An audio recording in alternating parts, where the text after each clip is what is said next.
Hello guys, welcome back with Artificial and Facts channel. Kali ini saya akan membahas tentang memilih ukuran sampel yang sesuai, dan saya akan memberikan tutorial bagaimana teknik random sampling menggunakan aplikasi SPSS.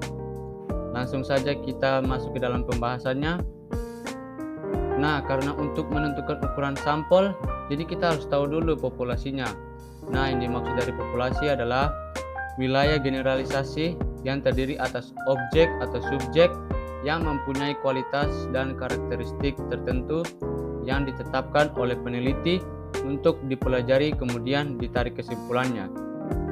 Nah, jadi populasi bukan hanya orang, tetapi juga objek dan benda-benda alam lainnya. Populasi juga bukan sekedar banyaknya objek atau subjek yang diteliti, tetapi meliputi seluruh karakteristik atau sifat yang dimiliki oleh subjek atau objek tersebut. Nah, itu penjelasan dari populasi. Selanjutnya kita masuk ke sampel. Sampel adalah bagian dari jumlah dan karakteristik yang dimiliki oleh populasi tersebut. Sedangkan sampling adalah suatu proses memilih sebagian dari unsur populasi yang jumlahnya mencukupi secara statistik, sehingga dengan mempelajari sampel serta memahami karakteristiknya atau ciri-cirinya akan diketahui informasi tentang keadaan populasi. Menentukan ukuran sampel. Menentukan ukuran sampel merupakan bagian terpenting yang harus dilakukan oleh setiap peneliti yang menggunakan metode survei. Sampel juga merupakan cerminan atau gambaran populasi, sehingga apabila salah mengambil sampel atau ukuran sampel tidak memenuhi syarat, maka pendugaan parameter populasi dianggap tidak valid, sehingga dapat berdampak pada kesalahan mendeskripsikan dan menginterpretasikan gambaran dan karakter populasi. Menentukan ukuran sampel penelitian tidak semudah yang dibayangkan. Pengambilan sampel tidak dapat digeneralisir berdasarkan ukuran populasi satu dan populasi lainnya. Terdapat banyak sekali faktor yang menentukan ukuran suatu sampel. Misalnya, homogenitas elemen populasi dan metode analisis. Yang akan digunakan adalah faktor sangat menentukan ukuran sampel penelitian yang harus diambil. Untuk itu, kita perlu melakukan riset mengenai ukuran sampel yang akan digunakan sebagai sampel dalam penelitian. Karena tidak memungkinkan untuk melakukan riset, sehingga diharapkan para peneliti untuk melakukan tinjauan pustaka atau mencari literatur valid dari penelitian sebelumnya. Berapa sampel penelitian yang dikatakan cukup? Seperti yang saya katakan sebelumnya, bahwa banyak sekali faktor yang sangat berpengaruh terhadap jumlah sampel yang akan digunakan untuk mengestimasi kondisi populasi. Berikut ini ada beberapa referensi dari para ahli yang bisa dijadikan dasar menentukan besar sampel penelitian. Yang pertama yaitu teori Slovin. Teori Slovin ini salah satu literatur yang paling banyak digunakan untuk menentukan ukuran sampel.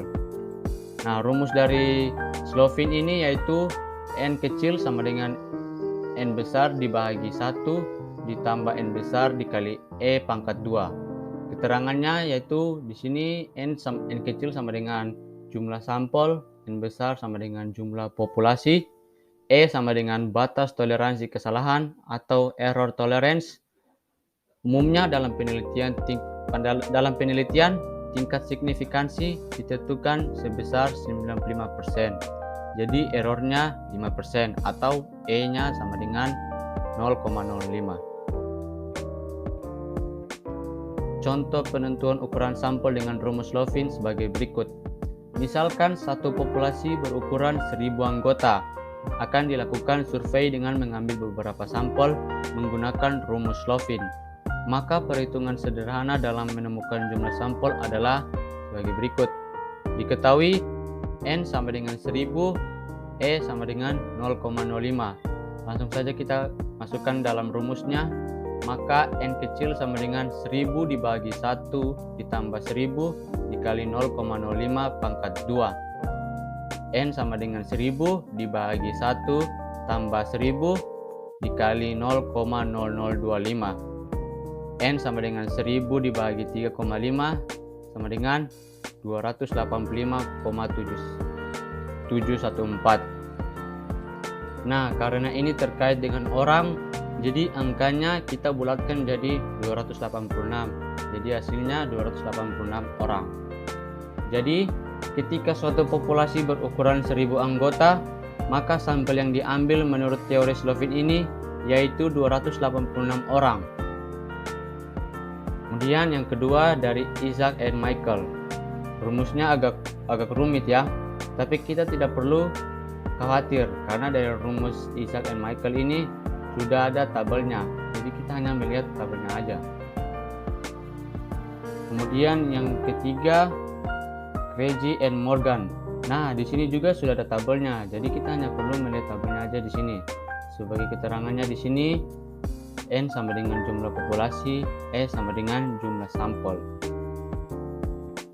Selanjutnya kita masuk ke dalam teknik sampling. Teknik sampling ini memiliki dua kategori, yaitu probability sampling dan non-probability sampling. Probability sampling adalah pemilihan sampel di mana setiap anggota populasi memiliki kesempatan yang sama untuk dipilih. Sedangkan non-probability sampling merupakan metode pemilihan sampel di mana setiap anggota populasi tidak memiliki kesempatan yang sama untuk dipilih, atau kebalikan dari probability sampling. Probability sampling ini memiliki beberapa metode pemilihan sampel. Yang pertama yaitu simple random sampling. Simple random sampling adalah teknik pengambilan sampel sederhana yang dilakukan secara acak tanpa melihat strata yang ada. Teknik ini hanya digunakan jika populasinya homogen. Nah, nanti saya akan memberikan tutorial bagaimana cara teknik random sampling ini menggunakan aplikasi SPSS ya. Selanjutnya, yang kedua, stratified random sampling. Stratified random sampling merupakan metode pemilihan sampel di mana populasi yang heterogen dibagi-bagi menjadi beberapa kelompok yang homogen. Lalu kemudian sampel dipilih secara acak dari kelompok tersebut. Terus yang ketiga, systematic random sampling. Metode pengambilan sampel ini adalah metode pengambilan sampel dengan interval tertentu dari kerangka sampel yang telah ditentukan. Selanjutnya kita masuk di non-probability sampling. Nah, non-probability sampling ini juga memiliki beberapa metode pemilihan sampel. Yang pertama, convenience sampling. Convenience sampling merupakan pengambilan sampel berdasarkan kebetulan, yaitu apa saja yang kebetulan bertemu dengan peneliti dapat digunakan sebagai sampel bila orang yang kebetulan dijumpai dianggap cocok dengan sumber data. Selanjutnya yang kedua ada purposive sampling.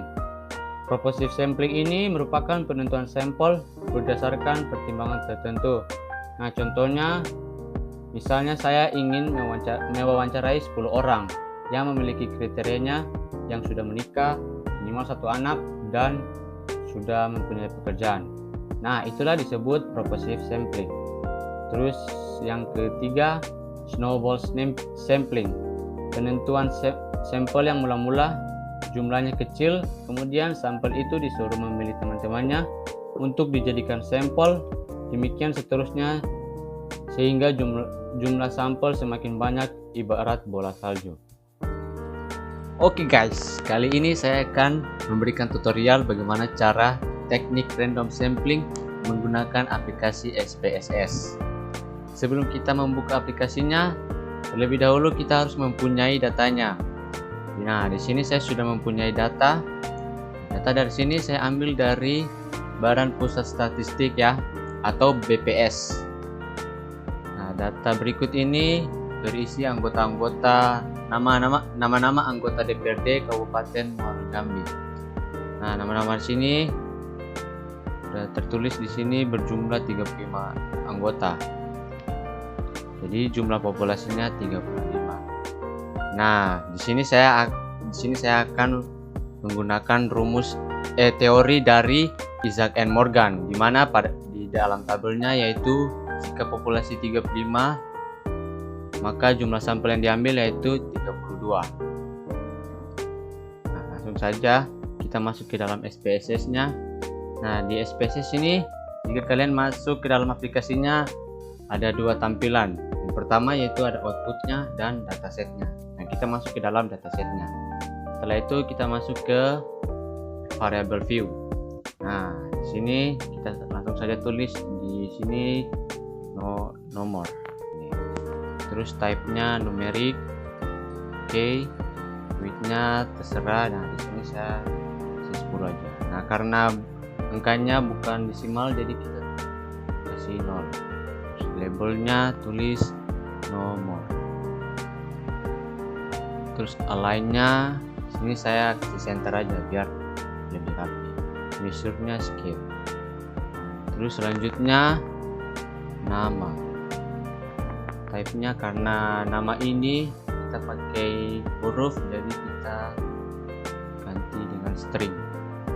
Width-nya sini saya kasih 15 width, 15 aja. Terus desimalnya, labelnya tulis nama anggota. Terus ini left. Oke, selanjutnya tulis posisi.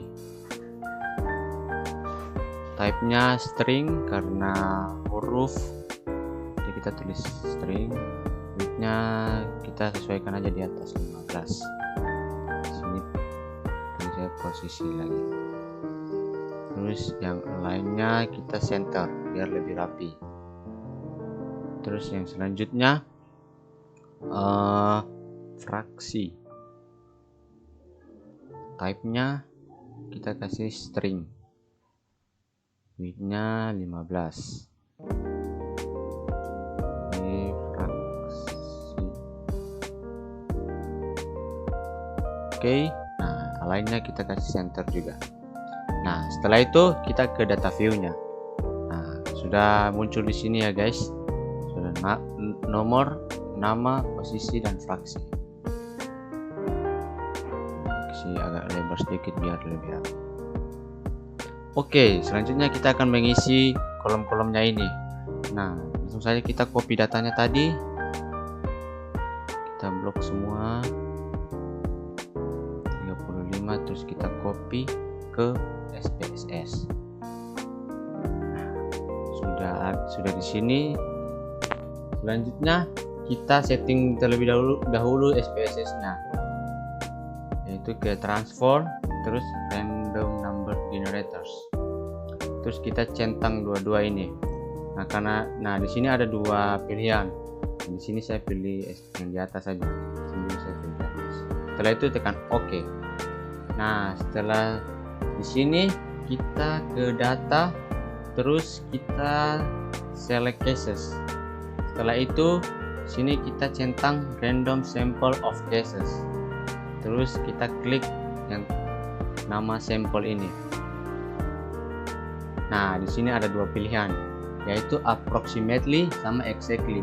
Nah, approximately ini ketika kita tidak tahu mau mengambil berapa sampel. Nah, karena kita sudah tahu kita mau ambil berapa sampel, jadi kita exactly.